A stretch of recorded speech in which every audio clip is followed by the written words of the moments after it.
Welcome to an all-new Nerds to Men on Films. I am Brad Reed. I'm your boy Cameo. I had to do the big radio voice. Yeah. Just to prove I still got it. In the morning with the yeah. I thought we had some names that we had come up with a few weeks ago. I forget what our morning show names are going to be now. I can't remember either. It was going to be awesome. I can't remember though. Yeah. It makes me sad. Makes me sad. To the real. You know what though? I'm not the only sad one here. We have people who sad watch the show. They sad watch. Yeah. And they sad comment and sad like. I'm like, hey, right. That makes me happy. All right. I mean, sorry. Your sadness, your tears makes us happy. Yeah. No, let me just say, I am so thrilled for everybody who watches the show and comes and like hangs out with us. And, you know, we had some of the people that we hang out with or that, you know, that watch the show, follow the show. We were planning movies and, you know, all this stuff. So, hey, if you're coming by and you're like, I'm going to leave a sad comment and give them a sad, we don't need that, to be honest. Like, I'm not turning away viewers or listeners.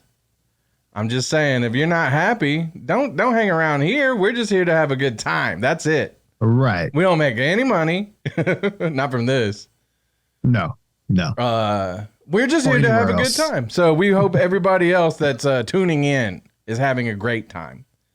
And if not, I mean, you know, there's a million YouTube videos that we compete with every day. So I don't get too worried about it. Yeah. You know? But hey, if you do want to leave a sad or mean comment, leave them. It's okay. It is okay. Give us a sad or mean watch. A hate watch was what I like to call it. Yeah. So yeah, if you want to do that, I'm okay with it. Yeah. Because I feed off of it.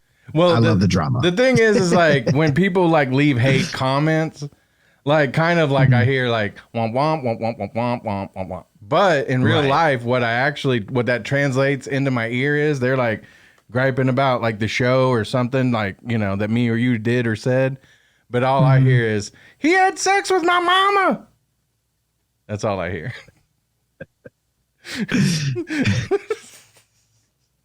So leave your comments. Okay. Hit that like button. Subscribe. Hit that notification bell. Yeah. So you can get all of our Nerds to Men on Films or our nerd updates. Right. So, yeah. Right. And today we have a spoiler-filled show. So yes, all spoilery. I don't want to make you sad about that. But this movie will make you sad. Oh my God. Guardians of the Galaxy 3. Me and Cameo just watched it the other day. And so the warnings have been warned. Spoilers from here on out. Cameo, I will say, Guardians of the Galaxy 3, and I'm not going to give it away just yet, but I'm just going to say, like, it starts off kind of dark. Like, there's a lot of stuff going on. There's people getting moited, you know? Yeah. And it kind of like, I think it did that for, a specific reason leading up to the end. But, like, I spent most of that 2.5 hours, like, if just one thing would have gone a different way, I would have been, like, bawling in the theater. I was on the verge of tears the whole time, Cameo. I thought that this movie, whereas the first one was, like, super exciting, it was funny, the music was great and all that, like, this movie right here, like, really brought the emotion. Man, you are not lying. It was a perfect send-off, a perfect final movie. If we didn't know, if there wasn't prequels to this and it was like its own standalone film, it wrapped up everything so nice. It did wrap up everything great. I don't know. I think James Gunn outdid himself on this one. Yeah.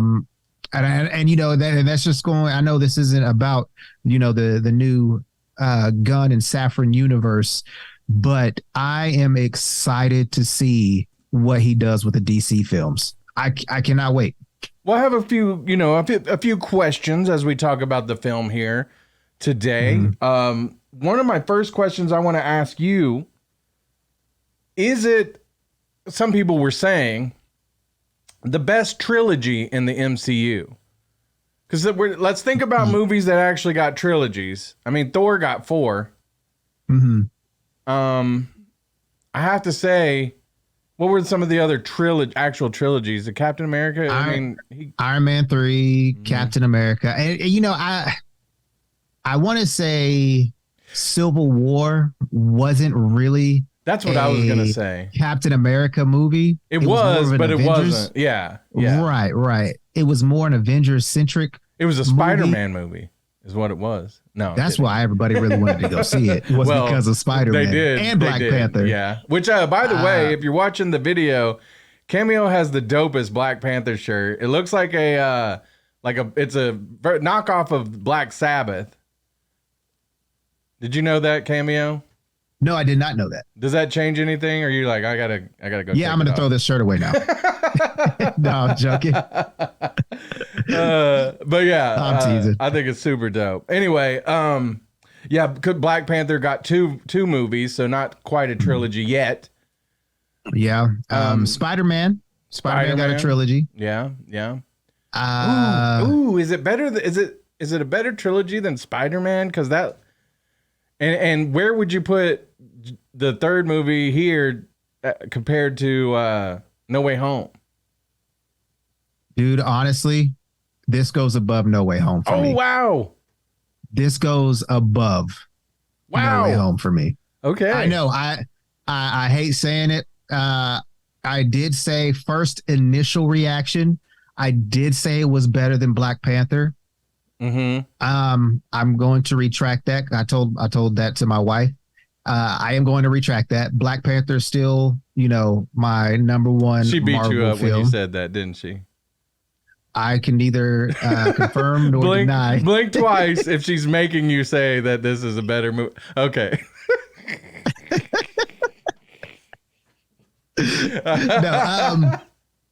No, but yeah, Black Panther, then Guardians of the Galaxy Volume 3, then No Way Home. Those are my top 3 Marvel films. Oh my God. Wow. You've got Guardians of the Galaxy 3 in your top 3? Top of 3, all dude. Marvel movies? Of all Marvel movies. Wow. Okay. I have to say this because everything was so good in it. The dialogue, the scenes, yeah, the backstory or the backstory of Rocket, everything about this movie was just amazing. Yeah. And dude, it was just amazing. The scenery was amazing. Like there was things that he put in there, like little nods to 2001: A Space Odyssey when they're bouncing around in space with their colored suits, and then what was going on with that one planet that they get to, and they've got the sentries and I think is it Nathan Fillion or. Oh yeah, he was like they were all dressed up in like these weird, but like I thought they were like when I saw the trailer for it, of those characters, I thought they were like lobster crab type people. I didn't know those were like actual suits that they were wearing. I gotta say it was a PG-13 movie. There was like an F-bomb that got added into the movie, but there was a part. Okay, well I can't remember. Was it It was our guy Groot. He was flying the ship, right? And they were on the ship, and like he plays like some kind of sexy music. And so when he flies the ship into, were they going for a little bit of a little nasty? Is that why everything looked fleshy? James Gunn. Yeah. You know him. Yeah. Their suits, I was like, ooh, I don't like this. Right. But the funny thing about that F-bomb that was in the movie, that was actually like different takes. and that was the one that they went with. They were like, that was perfect. Okay. I Like was kind of curious. Wasn't even supposed to be in there. Yeah. And when he said it, he was like, yeah, we're keeping that. Well, you've seen like different where like Chris Pratt would do outtakes on like what was the Parks and Recs? Mm-hmm. Oh my God. Especially the one about Kim Kardashian. Yeah. The comeback. I think you sent that one to me. Yeah. Nasty Chris Pratt. But yeah. That, I don't know. That F-bomb seemed a little out of place there, but the way you're saying it, it was like, yeah, okay, I get it. Dude, I don't think it was out of place. I think it was because, you know, their little him and Nebula were arguing. Yeah. Not really arguing. She was like, I don't know how to do this. He was like, just open the effing door. But if you're going to have the first F-bomb and probably the only one for a little bit in the MCU, you would think it might have been like a really like, you know, I don't know.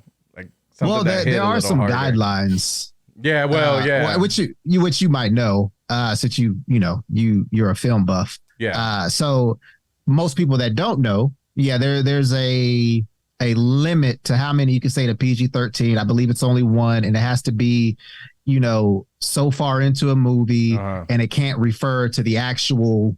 It can't be like the verb. Yeah.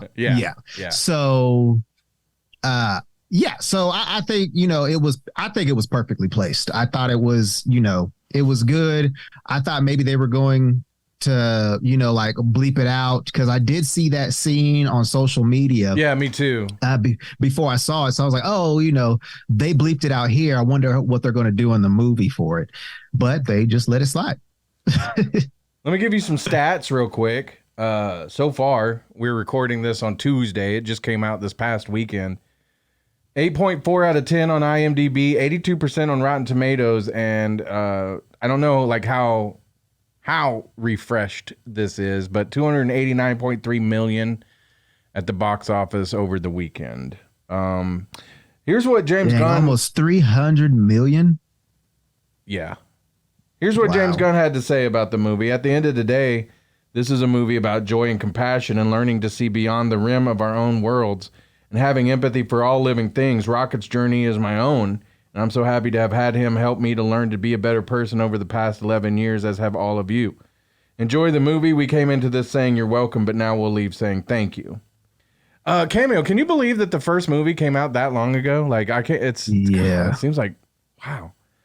Well, I was looking at some photos of the team and how, especially the human people like Drax, Nebula, Gamora, Chris Pratt, Star-Lord, and Mantis. But Mantis wasn't there at the very beginning, so she didn't have too much of a change. But Drax and Chris Pratt look so different. Chris Pratt looks so much younger. Dave Bautista has, you know, kind of got, you know, a thicker face than what he had from the first movie. Well, Chris Pratt is like toned down a lot. Like, you know, he's lost weight over the years. Right. So, you know, it's just a huge difference. Yeah, it is from 11 years ago. And it's just like, man, that's crazy. Before we get into some of those other like characters and how what we thought about them in the movie, this is just a random quote I found on Twitter, but I liked it. Guardians 3 almost feels like Gunn looking the audience in the face and telling them it's okay to move on from the MCU now. That was Houston. I saw that too. Yeah. I saw that too.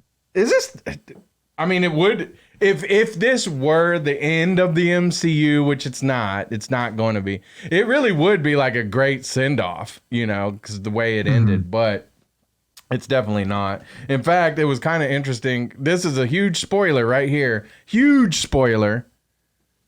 But it was funny because at the end, Chris Stum was with us and he's like, man, there's never going to be another Guardians and another Star-Lord and all that. And I was like, I mean, there might be, because James Gunn, this is the last James Gunn Guardians, but right. MCU, you know, the MCU could say, well, it's our characters. We're going to keep going with it. And then, spoiler alert, there was a thing that said Star-Lord will return. So there's that. Well, and you know, I think too that Marvel might be going a different route coming up. I've been hearing a lot of talks or a lot of rumors, I should say, that they are looking possibly in doing, like what you see in comic books, where and like what we've seen recently, like in the Spider-Man Homecoming movie, where even though it wasn't about Iron Man was in it. Just like how we saw in She-Hulk, where Daredevil was in She-Hulk, but it wasn't about Daredevil. All these things, with all this going on, I think they might, instead of doing like standalone movies for different characters, especially if everybody's like breaking off or, contracts are coming to a close or whatever the case may be. I honestly think that they should, start doing team up movies. Yeah. If Spider-Man's having trouble with Dr. Octopus, bring Rocket in. I mean, I don't know. I'm just saying, bring Rocket in to make him some new tech to help him out. Whatever the case may be, I think that's how these newer movies should be. They should have, some team ups because again, I will never get tired of seeing a Spider-Man film. I will never get tired of that. I won't get tired of seeing a Guardians of the Galaxy film, especially if they're like the third one. But I feel like now we got all these characters that are known now. Yeah, we're getting some new ones. That's cool. But again, I think we should start doing team up films and saying, hey, Spider-Man featuring Guardians of the Galaxy or Guardians of the Galaxy featuring Captain Marvel. I don't know, whatever the case may be. So I'm not sure if James Gunn said this in an interview. He's been doing like these question and answers on Twitter lately. So, but he was talking about the Infinity Stones. And I felt like this story is interesting because it kind of shows how like directors like James Gunn have an idea for something and then Kevin Feige or whoever comes in and says, okay, but we have to do this for like the overarching story, right? Mm-hmm. So they said that James Gunn says that the lore for the Infinity Stones he wrote in 90 minutes. He just said, I just made up some bull snaps. I believe that, don't you? Yeah. And you know why I believe it? Because later on in the Loki show, the Infinity Stones were worthless and they just kept them in their desks. And I feel like that was... Yeah, they were like paperweights. Yeah. So I felt like that was kind of a nod to like that whole thing too. But so Cameo, before we wrap up, like what I want to talk about with James Gunn as a director here, I saw all the same stupid, like it was so funny. Like the criticisms against James Gunn right now are that he uses like his family and friends in the movies. And we've talked about like every director who's done that, like name a director and, they've probably done it. You know what I'm saying? Yeah. But because that is a trait of directors. They like to work with some of the same actors, even their family members, whatnot. James Gunn, Sean Gunn has made great contributions to his movies. So I don't even get why his wife made a cameo in this movie, but she was only in it for like, 5 minutes? Not enough to even affect the story. But like somebody had wrote on Twitter, like, he's just robbing the studios. Like, come on.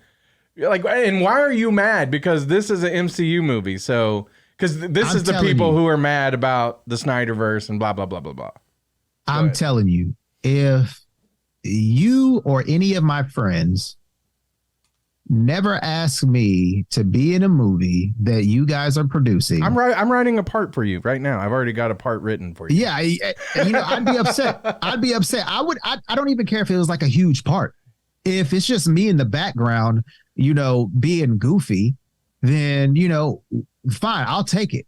I don't have to have a line to say, to be in a movie. Oh, you got lines. Deal. You got lines. But I mean, I'm just saying, if I'm a director, I'm putting my friends in the movie. Yeah, you want to work with people that you feel comfortable with, and you know what you're going to get out of. Because, like, especially for directors they have like a vision, you know what I mean, that they want to see in all their movies. They have like a theme and all this. then yeah, would you want to work with a guy that you don't know if you're going to get what you need out of them? Probably not. You know, me and Gog, we're working on something, and I told him I want him to be in it because I want to be able to abuse him in ways I wouldn't be able to abuse people that I don't know.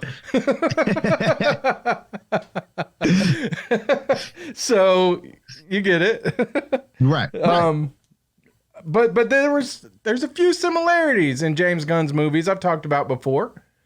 And here's one that, to me, if you wanted to make a criticism, you could criticize this, and it's not a big one, but I saw some Suicide Squad similarities, especially like in the end, where James Gunn loves the team walk, like they're walking to, you know, whatever they've got to face. Somebody's always a little reluctant. There's a cool song that's always going to be playing. So there was that. I was talking to my wife about it after, and she's like, he might feel like people expect that from him. And I was like, he might. That actually might be true. But then, spoilers, at the end of Suicide Squad, they're in a building that's falling apart, and they're like, you know, way up in the sky. And you had that same scenario here at the end.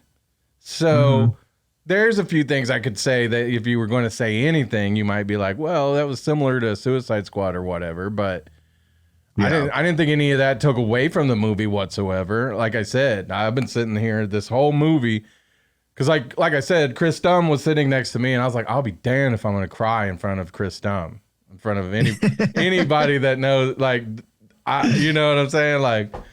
So I had to fight it. I was fighting some tears, man. I was fighting some tears for sure. So the meat of the movie, people, hopefully they've seen it already because we're spoilering. We're giving spoilers galore. But like, you know, the meat of the movie was about Rocket and his story. And it's funny because we talked about this before when it was like, this movie's going to be more about Rocket. And me, I was like, Rocket, dude. Oh my God, of course it's about Rocket. Like, that was great. Oh, it was so great. I never thought I'd be sitting there about to cry over a dang old raccoon. Yeah. And I was. Oh man, that was, and like, bravo to Sean Gunn and Brad Cooper, because they both, like, the younger version, I guess, was voiced by Sean Gunn, and he does like some capture stuff for Rocket. Yeah. And of course, Brad Cooper. Oh, he does. Yeah.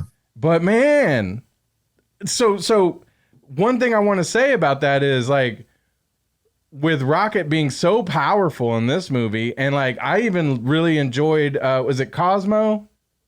Yeah. The dog. I enjoyed that. So the other day I heard that Crypto, the super dog, Superman's dog, is going to be in that Superman Legacy. And I was like, really? And then I thought, wait a minute. James Gunn has just wowed me with Rocket, and I even enjoyed Cosmo in this movie. I can't bash James Gunn for using Crypto in the Superman movie, right? That'd be stupid. No, you can't. Because he just proved to me that I can give a dang about a dango raccoon, man. dango raccoon. But it's true. Like, I was like, oh, he was the cutest thing. Oh man. Man, I tell you what. Did you know Rocket was like a genius cameo? I didn't know he was like a genius, but I did know that he was pretty smart. Mm-hmm. You know, he's made several different things, and also he could pilot a ship. An American raccoon, or I say American, an Earth raccoon flying a ship. Yeah. I mean, that's I can't fly a ship. I can barely drive a car. Yeah. According to my family.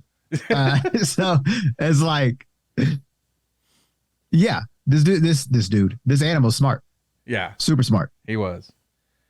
So what'd you think about Chris Pratt's Peter Quill Star-Lord for this version? He was more of a kind of a grumpier Star-Lord. Lots of things have happened. Gamora came back, but she doesn't remember him, so he's broken up about that. No helmet for this movie. Yeah, I was upset about that. That was one of my gripes for the movie. If he had his helmet, though, one of the scenes later at the end wouldn't have made any sense. Right. But it could. I was going to say it could have made sense if it was destroyed in a battle, or even not so much in a battle. Maybe whenever the ship, one of the ship parts hit it and messed it up or knocked it off his ear, or however it's like set on his, on his head.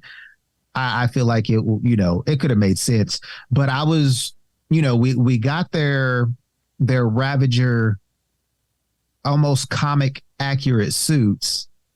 I would have hoped that they would have done like a comic accurate helmet. Yeah.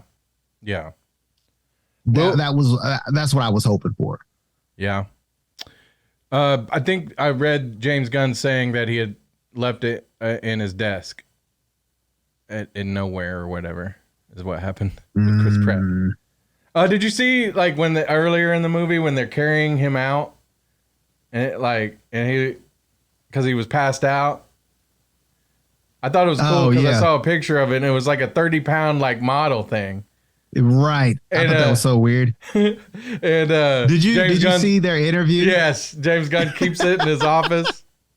Yeah. That was good. That was good. Chris Pratt is pretty dirty. Yeah, he is. Will Poulter as Adam Warlock. Tell me what you thought about his performance and his character. I thought it was really good. I don't really know much about Adam Warlock's character. I know in the comics he played a huge role in the Infinity Gauntlet storyline because he had the Soul Stone. Yeah. Or the Mind Stone or whatever. I can't remember. It's either the Soul or the Mind Stone. I can't remember. In his forehead. But other than that, from the interviews that I heard about his character from Will Poulter is that, he wasn't fully cooked in the cocoon. Yeah. So he's kind of slow, but he's super strong. Right. And I thought, he played that perfectly. I did too. I enjoyed his character. Chris Stump was telling me that he kind of thought like his character wasn't really that needed through the story. And I kind of agreed, like, he wasn't that important, but he was, I think he was still a welcomed addition to the movie, in my opinion. Yeah. Being also that he was created by, what is his name? The evolutionary. What was Chakudi Awuji's name in the movie? The High Evolutionary. The High Evolutionary. But he created Adam Warlock and like his people too, right? Yeah, the Sovereign. The Sovereign. Yeah. I'm looking at Karen Gillan for the first time, who plays Nebula. She's hot. She's hot without all that makeup on. Dang. Okay, so Dave Bautista as Drax. Okay. Cameo, he didn't do a whole lot like different until the end. And so we're going to jump to the end now. Okay. Of basically for a second anyway. So when I mentioned earlier that like the movie starts off kind of dark, people are dying and all that. We had heard the rumor, spoilers, through leading up to this movie that someone from the Guardians was going to die. Mm-hmm.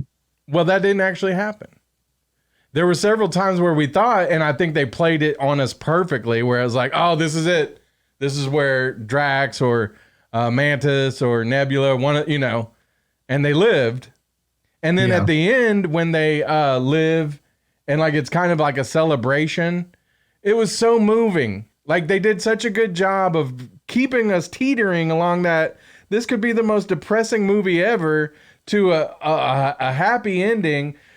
yes, the Guardians are going to go do their own things to try to find their own happiness. But Cameo, I want to mention this when Mantis tells Drax, because Drax like helps free all these kids and he's playing with them and like, Juke.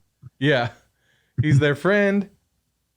And she says, Drax, you weren't meant to be a destroyer. You were meant to be a dad. Oh, man. Oh, I almost had to like into my popcorn. Like, oh, no. Oh, that no. got me right there, sir. It did to me. I was like. It did me too. I was like, wow. The way she delivered it and the look on Drax's face, like the realization that, he does have something to live for. Mm. That was a great send-off. And that was the first time that as Drax, I saw Batista, like, I was like, this dude is an actor. Like, before they gave him little things to do and, but I felt like that. I felt like he got to flex his little acting skills like he's been wanting to a little bit more in this movie. And it wasn't much. It was, I'm not saying he had some kind of monologue, but just, I don't know, that look on his face just got me like, bravo. That was a great line. Yeah. You weren't meant to be a destroyer. Man. You were meant to be a dad. So as a dad, it may have hit harder because I've destroyed a lot.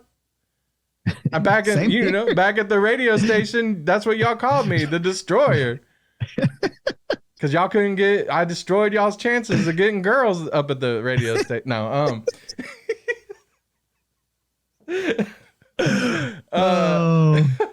but Nugget's gonna be like, no. You never kept me from getting a girl. But yeah, I that one got me. I love that line, and I really enjoyed Drax in this movie. I think that was a great send off for Drax and Batista. And again, he was the one I figured that he's gonna die for sure. Yeah. So. The destroyer became destroyed. We mentioned Chakotay Iwuji, the High Evolutionary Guard?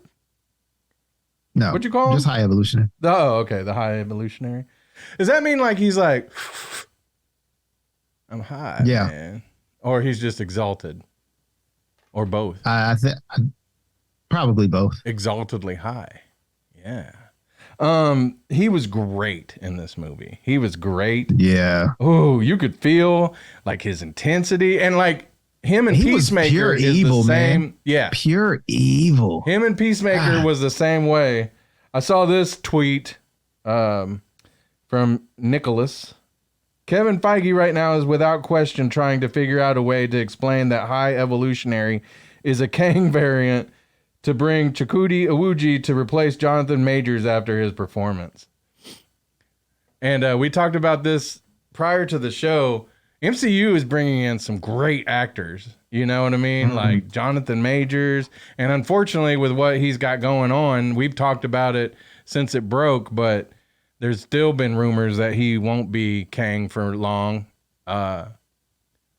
You were saying that you could see how they could do this, though, right? Yeah. They could make him a variant. Yeah. If you're a Marvel fan, you've seen the Spider-Man movies. You saw No Way Home. We saw Tobey Maguire and Andrew Garfield as Peter Parker. Didn't look like Tom Holland. So, we do have that. We also had Loki. We had a female version Loki. We had the original comic looking Loki. They don't look alike. And we could take it as far back as to Terrence Howard's Rhodey and Don Cheadle's Rhodey. So, it doesn't matter to me what they do in this situation. I do like, don't get me wrong, we did see a whole bunch of Kang variants with Jonathan Majors' face. Hold on. You said you do like who? Because you cut out for a sec. Jonathan Majors? Oh, Jonathan Majors. Yeah. That's what I so I don't mind who is doing what in the future, but they can do it. Yeah. And if they're going to do it, I think Chakotay Iwuji would be a perfect fit. I'm just, he, as the High Evolutionary, he was so, and like I said it before, he was pure evil. Yeah. And it might have even been just because he was, experimenting on animals for the majority of what we saw in the film. Yeah, we know he created, these other humanoid like people, like the Sovereign, but it's something to where when people are mistreating animals, that it's just like, you got to be sick. Yeah. And, and like, don't get it wrong. Humans can be mistreated. Humans is just as bad as mistreated animals. But some people can fight back. Most animals cannot. Raccoons. Yeah. I don't want to come up on a raccoon by any means. But if that raccoon got on that one chick, he was getting her. Gone. Of course, Chakotay, his character, the High Evolutionary, he got messed up. He got by Rocket. Yeah, he got. Yeah, no wonder I was not expecting that. I was not expecting it to look that bad. Oh, I know. It was pretty. It was pretty good. I liked it. I was not really expecting that. But yeah, it's dude was pure evil. He was great. And if they were looking for a pure evil Kang, I would definitely use Chuck. So definitely use Chuck. What? But would the High Evolutionary, would we be saying that he's a Kang variant basically, or would we just be kind of not looking over the fact that he was the High Evolutionary and now he's a Kang? I mean, you could do either or, really. Yeah. I mean, you could make him as a Kang variant. There's a Doctor Doom variant of Kang. There's an Iron Man version of Kang in the comics. So I mean, you could, and it's he's not called like Victor Von Doom or Tony Stark. They're just versions of Kang. So excuse me. So yeah, I mean, I guess you could say they're the same person, or you could. They just so happen to look alike. Okay. I don't know. We'll see. I have a feeling Chakotay's probably going to be in the DC movies going forward. Oh, yeah. What about Chris Pratt? Do you think Chris Pratt is going to end up being Superman? Nah. Who would he be? I would say. You think? I would say something like Green Lantern, like a Hal Jordan. Ooh, I was thinking, but he couldn't do like Snyder did him and kill him like in the first 5 minutes. Who's the reporter friend, or is he the photographer? Oh, Jimmy Olsen. Yeah, he'd be a good Jimmy Olsen. Yeah, I would like that. Do you know? But I would feel like he would have to be like Chris Pratt would need like not a supporting role. He would need to be. He would have to be the main character. Yeah, he probably would. Although, like, I liked him. One of the things I liked about Guardians of the Galaxy was it wasn't such. I mean, of course, his character influences everything with the music and all that, but he wasn't like the main character for this one. No. And I don't have anything against Chris Pratt. I really love Chris Pratt since Park and Rec's days, but I just kind of like that it wasn't solely about him this time around. But right. I do think that he's definitely going to be featured going forward in the MCU and the DC. Do you think that anybody at the MCU is going to be like, nah, you can't go over there and do anything over there? They probably could, depending on how their contract is written. Yeah. Well, I mean, a lot of these guys are saying, if James tells me this is where I'm going to go, that's where I'm going to go. Well, James Gunn did say on Twitter that there will be an MCU character in one of his movies. He didn't say who or how many. We talked about that, huh?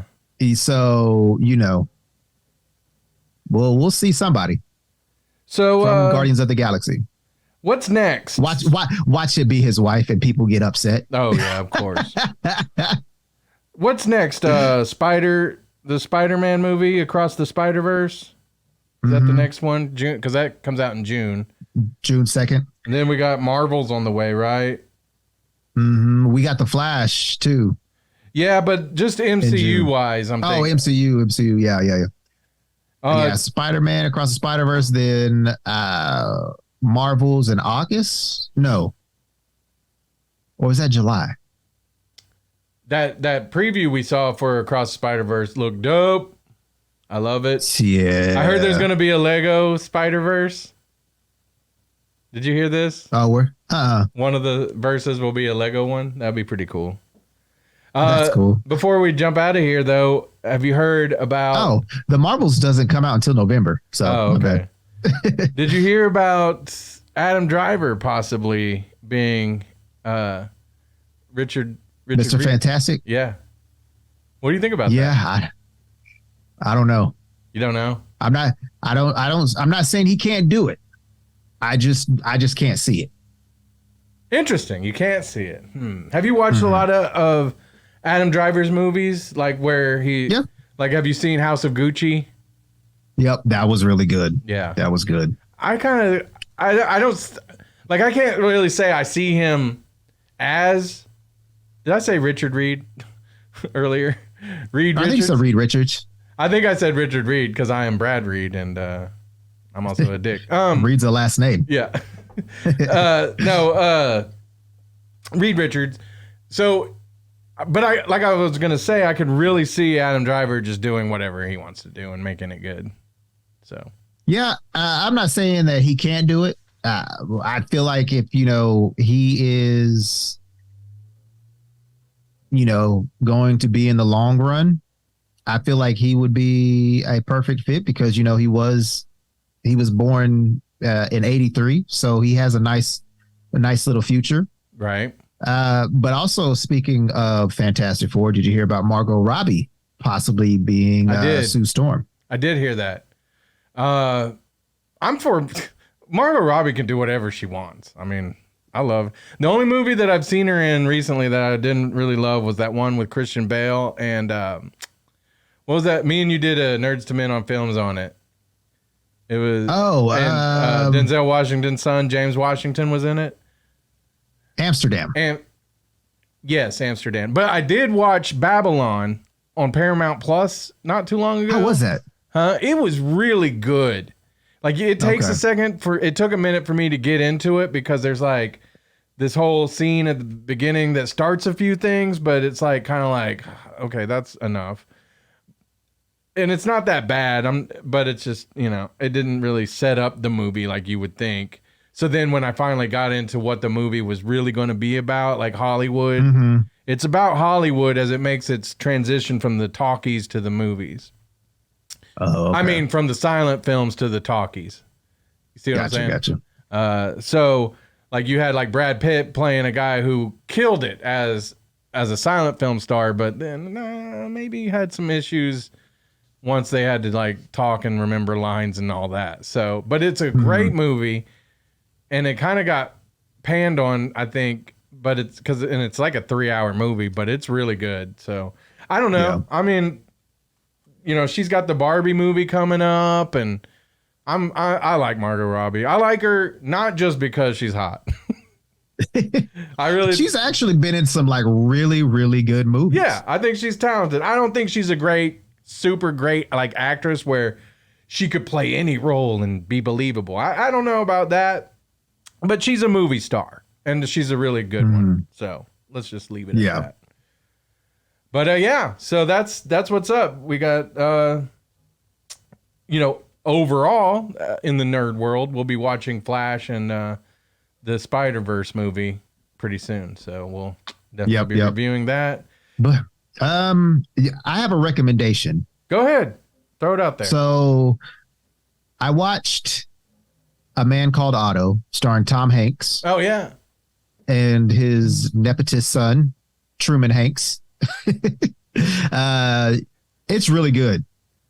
It is really, really good. I did not think I was going to like it as much as I did, but it deals with unaliving yourself. So if you have any like type of triggers, I do not recommend it. But if you don't, I say watch it. It's a really touching story, and you know how he deals with that side of the movie, and how he you know what's the word, overcomes that feeling to do it. Chef's kiss, man. Between Guardians of the Galaxy Volume 3 and this movie, make sure you have your Kleenexes, because you will be having some tears. But yeah, Man Called Otto, you can catch it on Netflix right now. I was shocked about that. I was like, man, this came to Netflix really quick. I was waiting for it to not come until like, you know, maybe a few months. I thought I would see it on HBO Max before I would see it on Netflix. But yeah, Man Called Otto, starring Tom Hanks. Go check it out. And if you watch Babylon with Margot Robbie, keep those Kleenexes. And like always, keep it nerdy.